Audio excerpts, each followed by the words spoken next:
Somewhere, with someone on the job, everything we have is started. Somewhere, on some fertile acre, the plow knifes through soil that abounds in promise.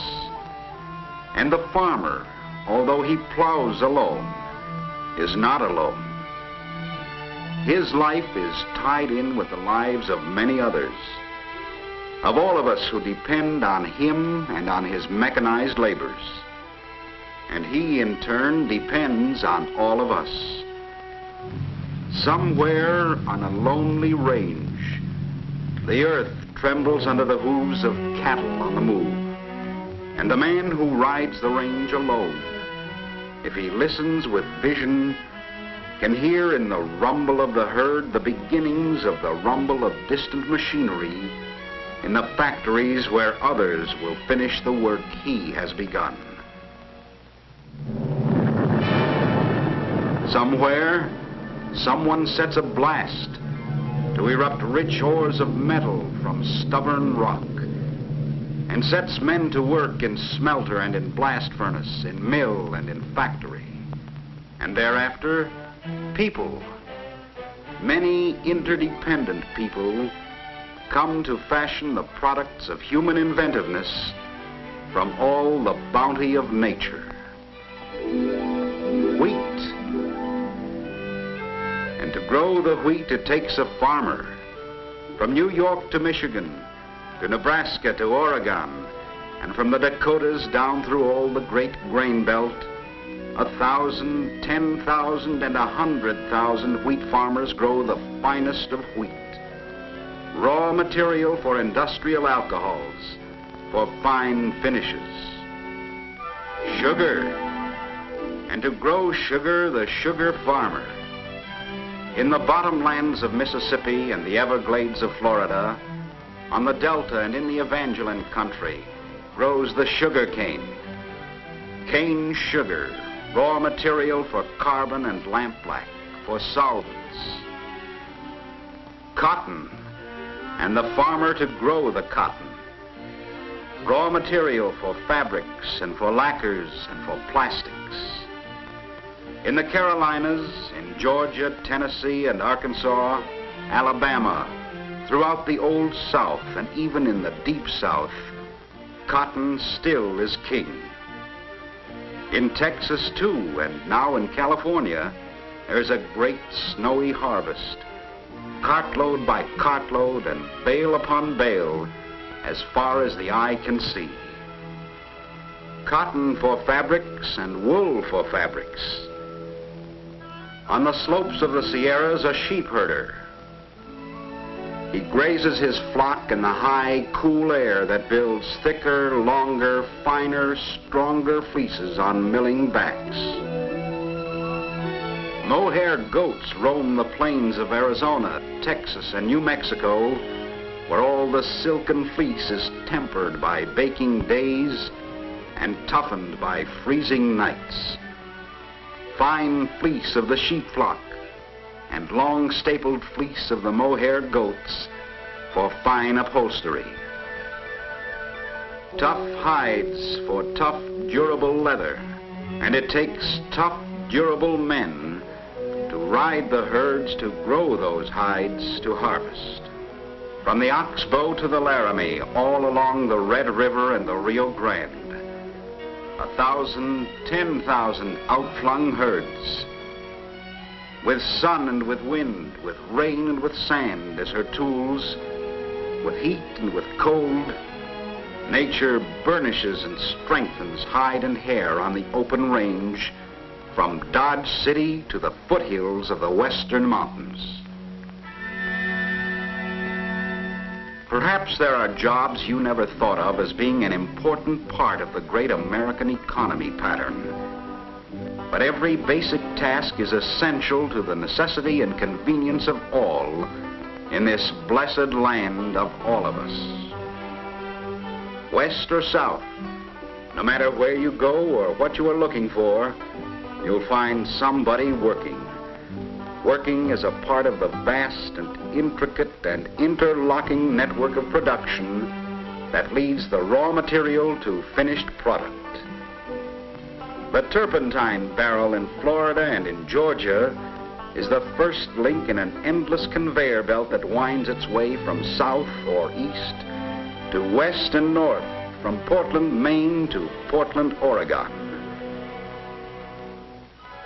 In the oil fields of all America, there is a man-made tree that grows, a deep-rooted tree that is to yield a strange assortment of fruits which will be soap and candles, paints and asphalts. From its roots, thousands of feet in the earth, the oil well rig brings forth the harvest of precious sap that is to become a polish and a lubricant and a coloring and a fuel. In the giant test tubes and apparatus of the refineries, the oil crudes here are cracked and distilled. Here are cleaned and purified. Here are separated and sorted into 100 basic materials where 1,000 interdependent industries and 1,000 times 1,000 interdependent workers, managers, and engineers.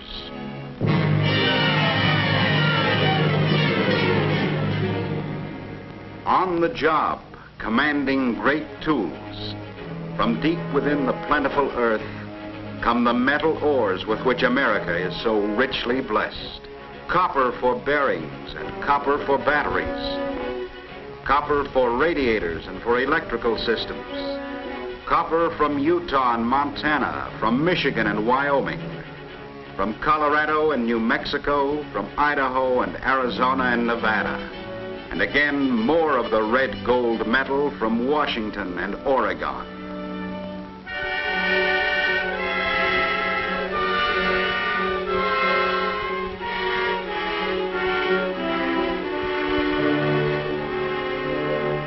This red, powdery earth is rust. Call it iron ore, call it ferric oxide. It is the touchstone that has magically transformed a civilization. In the raw red earth of Hibbing on the Mesabi, the Clinton and Vermilion Ranges, steel has its beginnings. The mother of steel is iron. There is more than a ton of iron and steel in the car you drive. Several kinds of iron and more than 100 kinds of steel. And from the rusting earth come the ores that are the beginnings of all that rich harvest of metals born of iron and sired by the coal that is mated with iron to make steels of many kinds. Soft coal, hard coal, and the coke that comes from coal to bring steel into being. To purify and refine the steels, coal and coke. To harden steel for roller bearings and for starter motor assemblies, fine molybdenum. To toughen steel in precision parts, fine vanadium. To shape and to polish precise mechanical parts, crystalline quartz. For alloy steels, for stainless steel, for plating bumpers and ornamental trim, bright chromium. For the tiny filaments in electric light bulbs, tungsten. For storage batteries, for radiator assemblies, and for the Babbitt metal in engine bearings, pure lead. And even the more famously precious metal, gold. Any metal can be more precious than gold if it is the one metal needed at the time. Each metal may depend on one or more of the others for successful use. Copper and aluminum are precious in themselves. And all these ores for all these many metals call for many men to dig them from the earth and bring them forth. Any natural lack or artificial shortage may stop the entire economic parade. You may be a lumberjack teamed up in Washington or Maine, in Mississippi or in Michigan, in Florida or Georgia or East Texas, in the Paul Bunyan country or the empire of the Pacific Northwest.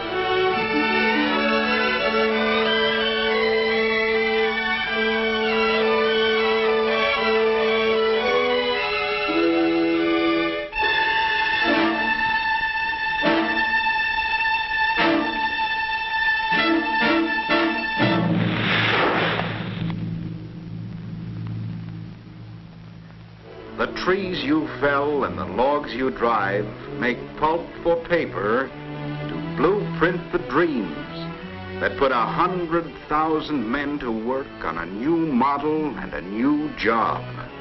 The way we do it in America takes a lot of different people working together in a lot of different places. As all rivulets and brooks flow to make the river, so all the wondrous products of forest and ranch, mine and farm flow together. On highways of steel, the many raw materials move, contributions of every state in the Union. On highways of gravel and concrete, roll the basic supplies for the mills of industry. And on the high air lanes of the trackless skies, fly products to the factories for processing. In the textile mills of Pennsylvania, Connecticut, and the Carolinas, sheep wool and mohair are the beginnings of more interrelated jobs for men and for women. Spun by mechanical spiders into gleaming strands, cotton, sheep wool, and mohair are woven by incredibly precise mechanical fingers into luxury fabrics. Corn, the golden treasure of farmers in Iowa, Indiana, and Illinois, and corn of Kansas, Michigan, Minnesota, Ohio, and Nebraska. One way of changing corn into leather is on the sub-assembly line of the feeding lot, but a shorter way is through the magic of chemistry. Corn is now directly processed into the plastic ingredients of artificial leather.